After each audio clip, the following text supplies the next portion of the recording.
Hello. Welcome to the Bore You to Sleep podcast. The podcast that will hopefully help you get to sleep. I am going to read an open source book, one that is not particularly interesting, but one that is hopefully boring enough to get you to sleep. Tonight's reading comes from Birds and Their Nests, written by Mary Howitt. This book looks at the fascinating birds that live around us, and of course, their nests. My name is Teddy, and I aim to help people everywhere get a good night's rest. Sleep is so important, and my mission is to help you get the rest that you need. The podcast is designed to play in the background while you slowly fall asleep. Thank you to everybody who shared their words of gratitude with me during the week. I'd like to send a thank you to all patrons and sponsors who continue to support the show financially with a monthly contribution. Whether it's $1 or $5, your support allows me to bring out more episodes to you and those who need them.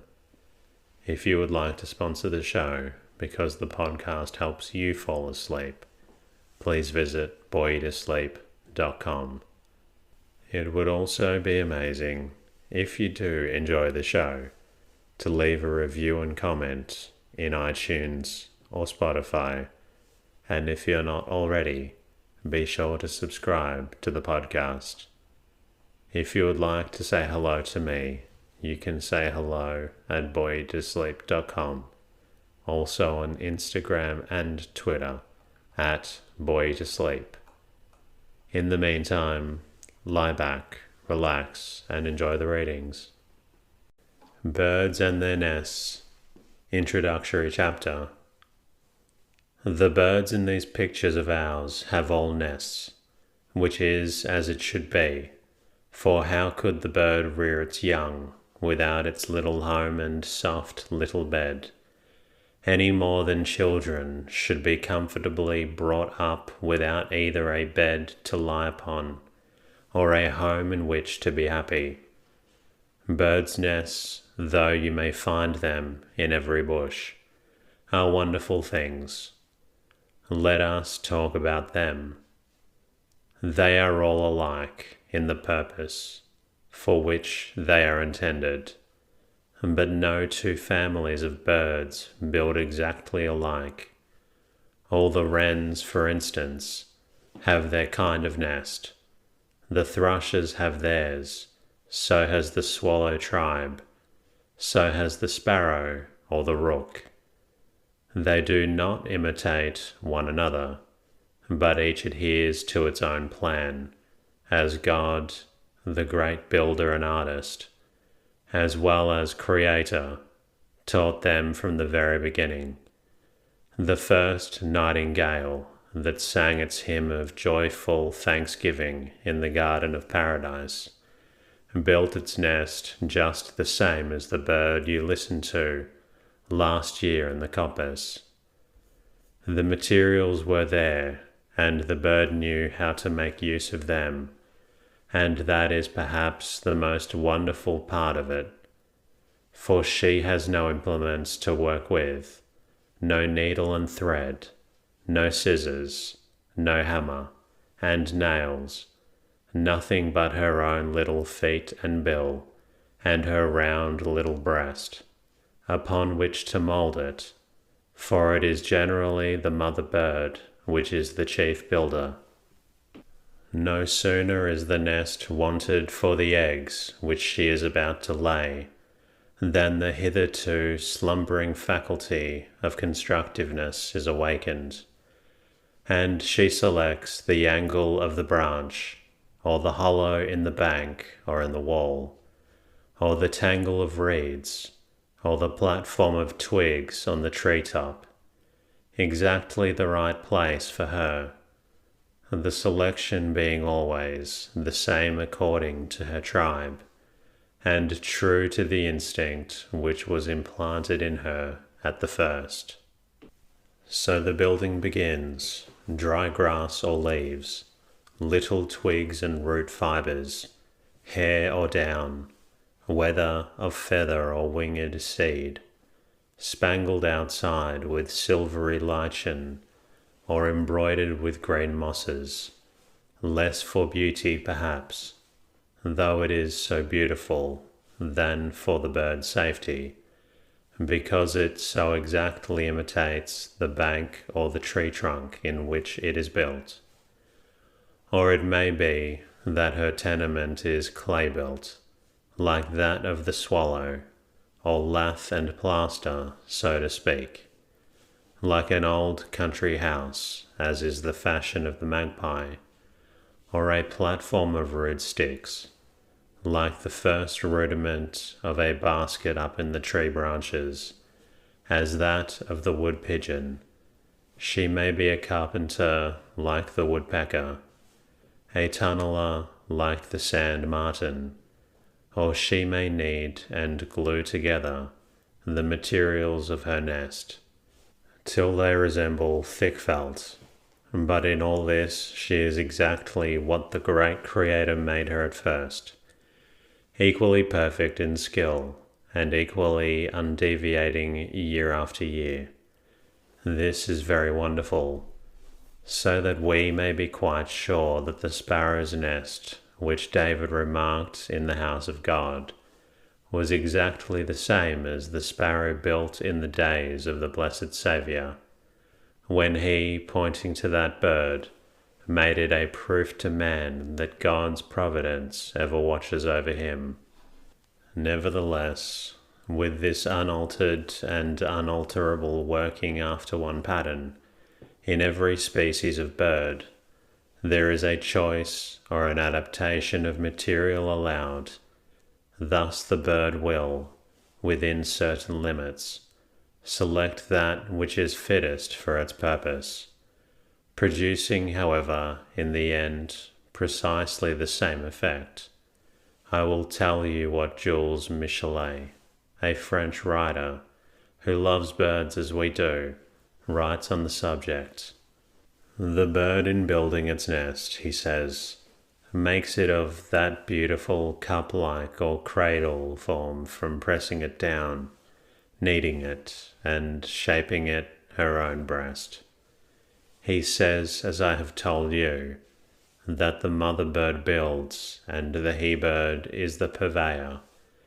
He fetches in the materials, grasses, mosses, roots or twigs, singing many a song between whiles, and she arranges all with loving reference, first to the delicate egg which must be bedded in soft material, then to the little one which, coming from the egg naked, must not be cradled in soft comfort, but kept alive by her warmth. So the he-bird, supposing it to be a linnet, brings her some horsehair. It is stiff and hard, nevertheless. It is proper for the purpose, and serves as a lower stratum of the nest, a sort of elastic mattress. He brings her hemp. It is cold, but it serves for the same purpose. Then comes the covering and the lining, and for this nothing but the soft silky fibre for certain plants, wool or cotton, or better still, the down from her own breast will satisfy her. It is interesting, he says, to watch the he-bird's skillful and furtive search for materials. He is afraid if he sees you watching, that you may discover the track to his nest, and in order to mislead you, he takes a different road back to it. You may see him following the sheep to get a little lock of wool, or alighting in the poultry yard on the search for dropped feathers. If the farmer's wife chance to leave her wheel, whilst spinning in the porch, he steals in for a morsel of flax from the distaff. He knows what is the right kind of thing, and let him be in whatever country he may. He selects that which answers the purpose, and the nest which is built in that of the linnet all over the world. Again, he tells us that there are other birds which, instead of building, bring up their young underground, in little earth cradles which they have prepared for them. Of building birds, he thinks the queerest must be the flamingo, which lays her eggs on a pile of mud which she has raised above the flooded earth, and standing erect all the time, hatches them under her long legs. It does seem queer, uncomfortable way, but if it answer its end, we need not object to it. Of carpenter birds, he thinks the thrush is the most remarkable. Other writers say the woodpecker. The shorebirds plat their nests, not very skillfully, it is true, but sufficiently well for their purpose. They are clothed by nature with such an oily, impermeable coat of plumage that they have little need to care about climate. They have enough to do to look after their fishing, and to feed themselves and their young. For all these seaside families have immense appetites. Herons and storks build in a sort of basket-making fashion. So do the jays and the mockingbirds, only in a much better way. But as they all have large families, they are obliged to do so. They lay down, in the first place, a sort of rude platform, upon which they erect a basket-like nest or more or less elegant design, a web of roots and dry twigs strongly woven together. The little golden-crested wren hangs her purse-like nest to a bough, and as in the nursery song, when the wind blows, the cradle rocks. An Australian bird, a kind of fly-catcher, called there the razor-grinder, from its note resembling the sound of a razor-grinder at work, builds her nest on the slightest twig hanging over the water, in order to protect it from snakes, which climb after them. She chooses for her purpose a twig so slender that it would not bear the weight of the snake, and thus she is perfectly safe from her enemy. The same probably is the cause why in tropical countries, where snakes and monkeys and such bird enemies abound, nests are so frequently suspended by threads or little cords from slender bows.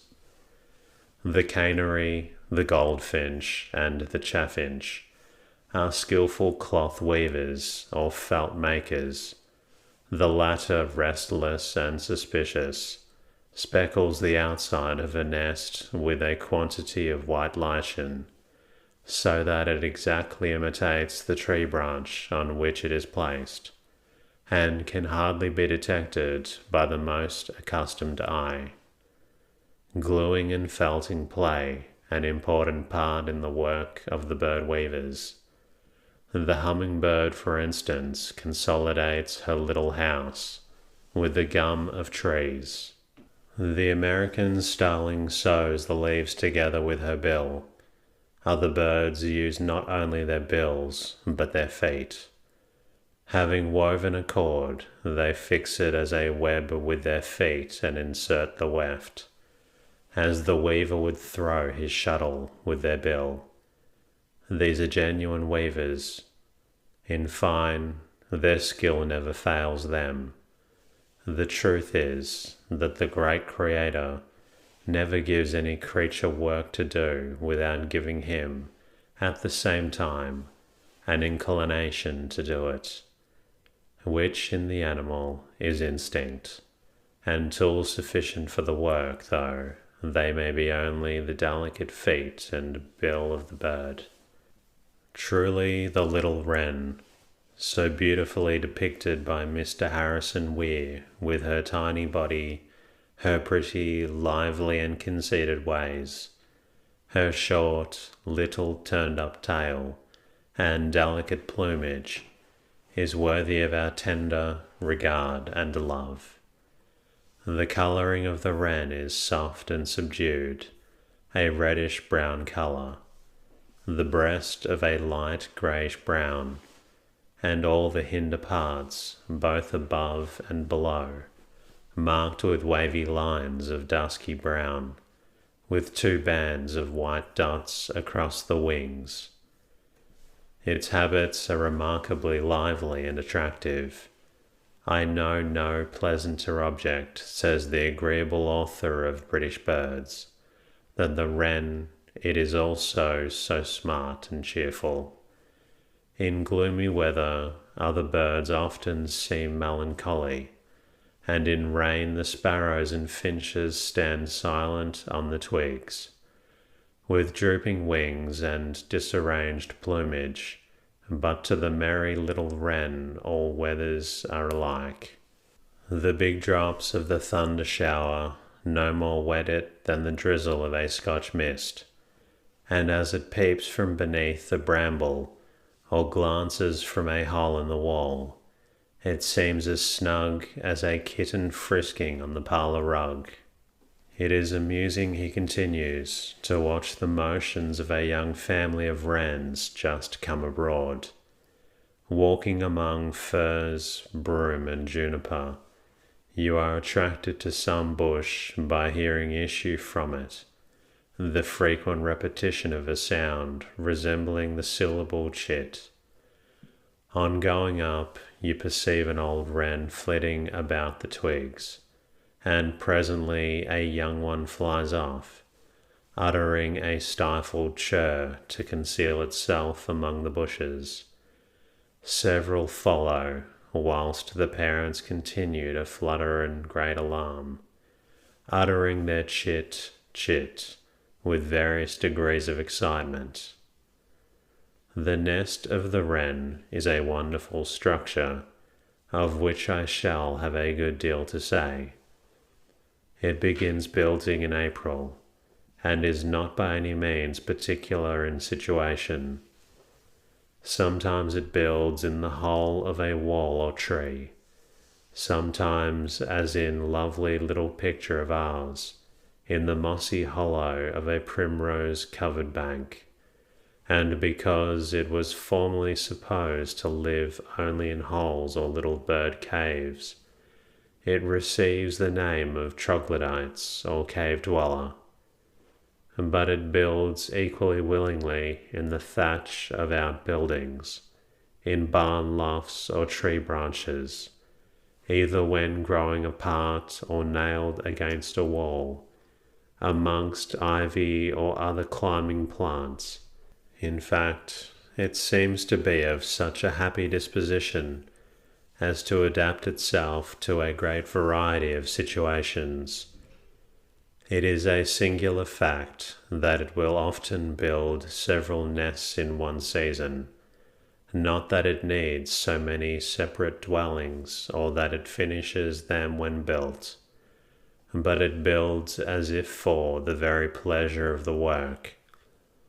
Our naturalist says, speaking of this odd propensity, that whilst the hen is sitting, the he-bird, as if from a desire to be doing something, will construct as many as 6 nests near the first, none of which, however, are lined with feathers, and that whilst the true nest, on which the mother bird is sitting, will be carefully concealed. These sham nests are open to view. Some say that the wrens during the cold weather sleep in some snug warm hole. They frequently occupy these extra nests as winter bed chambers, 4 or 5 or even more, huddling together to keep one another warm.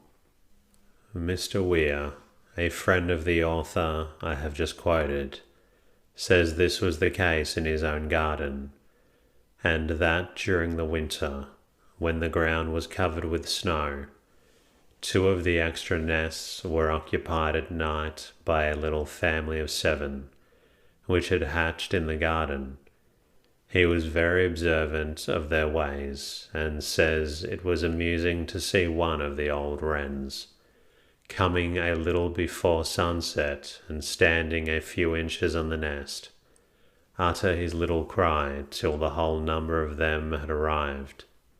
Nor were they long about it. They very soon answered the call, flying from all quarters, the 7 young ones and the other parent bird, and then at once nestled into their snug little dormitory. It was also remarkable that when the wind blew from the east they occupied a nest, which had its opening to the west, and when it blew from the west, then one that opened to the east, so that it was evident they knew how to make themselves comfortable. And now, as regards the building of these little homes, I will, as far as I am able, give you the details of the whole business, from the diary of the same gentleman, which is as accurate as if the little wren had kept himself, and which will just as well refer to the little nest in the primrose bank as to the nest in the Spanish juniper tree, where in fact it was built. On the 30th of May, therefore, you must imagine a little pair of wrens having, after a great deal of consultation, made up their minds to build themselves a home in the branches of a Spanish juniper. The female, at about 7 o'clock in the morning, laid the foundation with the decayed leaf of a lime tree. Some men were at work, cutting a drain not far off, but she took no notice of them, and worked away industriously, carrying to her work bundles of dead leaves as big as herself, her mate seeming the while to be delighted with her industry, seated not far off in a Portugal laurel, where he watched her, singing to her, and so doing making her labour, no doubt light and pleasant. From 8 o'clock to 9 she worked like a little slave, carrying in leaves and then selecting from them such as suited her purpose and putting aside the rest. This was the foundation of the nest, which she rendered compact by pressing it down with her breast, and turning herself round in it. Then she began to rear the sides. And now the delicate and difficult part of the work began, and she was often away for 8 or 10 minutes together. From the inside she built the under part of the aperture with the stalks of leaves, which she fitted together very ingeniously with moss. The upper part of it was constructed solely with the last mentioned material. To round it and give it the requisite solidity, she pressed it with her breast and wings, turning the body round in various directions. Most wonderful to tell, about 7 o'clock in the evening, the whole outside workmanship of this snug little erection was almost complete. Being very anxious to examine the interior of it, I went out for that purpose at 2:30 the next morning. I introduced my finger, the birds not being there, and found its structure so close that though it had rained in the night, yet that it was quite dry. The birds at this early hour were singing as if in ecstasy, and at about 3 o'clock the little he-wren came and surveyed his domicile with evident satisfaction. Then, flying to the top of a tree, began singing most merrily. In half an hour's time, the hen bird made her appearance, and going into the nest remained there about 5 minutes, rounding the entrance by pressing it with her breast and the shoulders of her wings. For the next hour, she went out and came back 5 times with fine moss in her bill, with which she adjusted a small depression in the forepart of then, after 20 minutes' absence, returned with a bundle of leaves to fill up a vacancy which she had discovered in the back of the structure.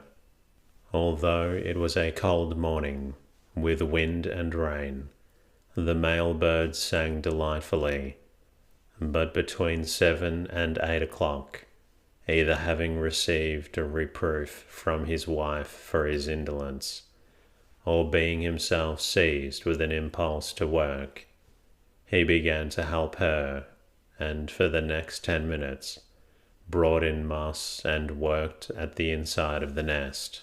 At 11 o'clock, both of them flew off, either for a little recreation or for their dinners, and were away till a little after 1. From this time till 4 o'clock, both worked industriously, bringing in fine moss, and then during another hour, the hen bird brought in a feather 3 times, so that day came to an end. The next morning, June 1st, they did not begin their work early, as was evident to Mr. Weir, because having placed a slender leaf stalk at the entrance, there it remained till 8:30 o'clock, when the two began to work as the day before with fine moss, the he-bird leaving off, however, every now and then to express his satisfaction on a near tree-top. Again this day they went off either for dinner or amusement, then came back and worked for another hour, bringing in fine moss and feathers. The next morning the little he-wren seemed in a regular ecstasy, and sang incessantly till 9:30, when they both brought in moss and feathers, working on for about 2 hours, and again they went off, remaining away an hour later than usual. Their work was now nearly over, and they seemed to be taking their leisure, when all at once the hen bird, who was sitting in her nest and looking out at her door, espied a man half hidden by an arbor vitae. It was no other than her good friend, but that she did not know. All men were terrible, as enemies to her race, and at once she set up her cry of alarm. The he-bird, on hearing this, appeared in a great state of agitation, and though the frightful monster immediately ran off, the little creatures pursued him, scolding vehemently. The next day they worked again with feathers and fine moss, and again went off after having brought in a few more feathers. So they did for the next 5 days, working leisurely and latterly only with feathers. On the 10th day the nest was finished, and the little mother bird laid her first egg in it. Where is the boy? Let him be as ruthless a bird nester as he may. Who could have the heart to take a wren's nest, only to tear it to pieces, after reading the history of this patient labour of love? The wren, like various other small birds, cannot bear that their nests or eggs should be touched. They are always disturbed and distressed by it, and sometimes even will desert their nest and eggs in consequence. On one occasion, therefore, this good, kind-hearted friend of every bird that builds carefully put his finger into a wren's nest during the mother's absence to ascertain whether the young were hatched. On her return, perceiving that the entrance had been touched, she set up a doleful lamentation, carefully rounded it again with her breast and wings, so as to bring everything into proper order, after which she and her mate attended to their young. These particular young ones, only 6 in number, were fed by their parents 278 times in the course of a day. This was a small wren family, and if there had been 12 or even 16, as is often the case, what an amount of labour and care the birds must have had. But they would have been equal to it, and merry all the time. The goldfinch, which is cousin to the linnet, is wonderfully clever and docile, as I shall show you presently. In the first place, however, let me say a word or two about bird cleverness in general, which I copy from Jules Michelet's interesting work, The Bird.